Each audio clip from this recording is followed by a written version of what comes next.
కేంద్ర ప్రభుత్వం తీసుకొచ్చిన ఎస్ఐఆర్ విధానం ద్వారా ఓట్ల తొలగింపు ప్రక్రియ సాగుతుందనే విమర్శలు పెద్ద ఎత్తున వినిపిస్తున్న నేపథ్యంలో ప్రతి ఒక్కరిని ఎస్ఐఆర్ విధానంపై అవగాహన కల్పించేందుకు పెద్ద ఎత్తున ఎస్ఐఆర్ అవగాహన సదస్సులు నిర్వహిస్తున్నామని రాష్ట్ర ముతావల్లీలా సంఘం అధ్యక్షులు కేఎం షకిల్ షఫీ తెలిపారు.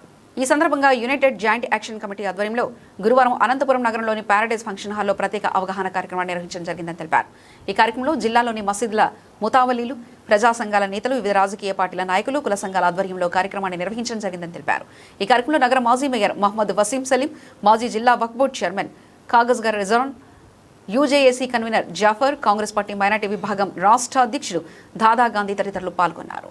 అనంతపురం పట్టణంలో ఈరోజు జాయింట్ యాక్షన్ కమిటీ ఆధ్వర్యంలో జిల్లాలోని అన్ని మసీదులు, ముతవల్లీలు, పేష్మాములు, ప్రజా సంఘాలు ఆధ్వర్యంలో ఈరోజు ఒక ఎస్ఐఆర్ గురించి అనేక అపోహలు ఉన్నాయి. ఆ అపోహలు తొలగిపోవాలా, ఎస్ఐఆర్లో మనము ఆ యొక్క పద్ధతులను ఎట్లా మనము అనుసరించి ఓటరుగా నమోదు చేసుకోవాలా, 2002 సంవత్సరం ఓటర్ లిస్టు ప్రకారం ఎన్ని ఓట్లు ఉన్నాయి, ఎవరి ఓట్లు లేవు, ఎందుకు ఇప్పుడు తీసేస్తున్నారు, తీసేయడానికి గల కారణాలు ఏమి అనే దానిపైన క్లుప్తంగా ఈరోజు అవగాహన సదస్సు ఏర్పాటు చేశాము. ఇది కులాల మతాలకు అతీతంగా అన్ని పార్టీలకు, ఇక్కడ వైఎస్ఆర్ పార్టీ వాళ్ళు, టీడీపీ పార్టీ వాళ్ళు, కాంగ్రెస్ పార్టీ వాళ్ళు, బీజేపీ పార్టీ వాళ్ళు, అందరూ కూడా సిపిఐ పార్టీ వాళ్ళు, సిపిఎం పార్టీ వాళ్ళు వచ్చారు. ఇది పార్టీలకు అతీతంగా, ఎందుకంటే ముందు మనము ఓటు హక్కు వినియోగించుకోవాలంటే మన ఓటు ఉండాలా. మన ఓటు ఉండాలంటే ఈరోజు నమోదు కార్యక్రమంలో మనం అందరూ కలిసి ఓటు హక్కుని ఉపయోగించుకోవాలా, ఓటరు పేరు నమోదు చేసుకోవాలనే ఉద్దేశంతో ఇక్కడ ఉన్నాం. దాని తర్వాత ఎవరి రాజకీయాలు వాళ్ళవి, ఎవరు పార్టీలు వాళ్ళవి, వాళ్ళకు ఓటు వేసుకోవడానికి వాళ్ళకు పూర్తి స్వేచ్ఛ ఉంటుంది.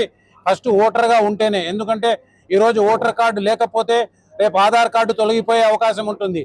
ఆధార్ కార్డులో పేరు లేకపోతే పాస్పోర్ట్ తొలగిపోవాల్సి వస్తుంది, డ్రైవింగ్ లైసెన్స్ పోవాల్సి వస్తుంది.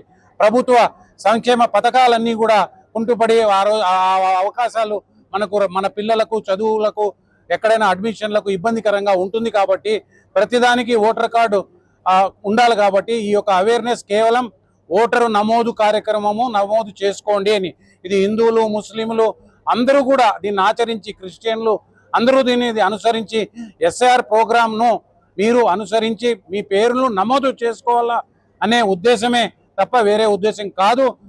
కాకపోతే ఇది ఇక్కడ ఈరోజు ముస్లిం మత పెద్దలందరూ కూడా రేపటి నుంచి శుక్రవారం రోజున మసీదులలో ఎస్ఐఆర్ యొక్క ప్రాధాన్యత మరియు ఈద్గాలో ఎస్ఐఆర్ యొక్క ప్రాధాన్యత, దాని తర్వాత జిల్లా అధ్యక్షులు జాఫర్ గారి ఆధ్వర్యంలో ఒక ర్యాలీని త్వరలో నిర్వహించాలని అనుకుంటున్నాం. ప్రజలు మా యొక్క ఎస్ఐఆర్ ప్రోగ్రాముకు అందరూ సహకరించాలని పెద్ద ఎత్తున అందరికీ ఈ అవకాశం ఇచ్చిన వారందరికీ నేను ధన్యవాదాలు తెలియజేసుకుంటూ మీ ఎస్ఐఆర్ ప్రోగ్రాం విజయవంతం చేయాల్సిందిగా కోరుకుంటున్నాను.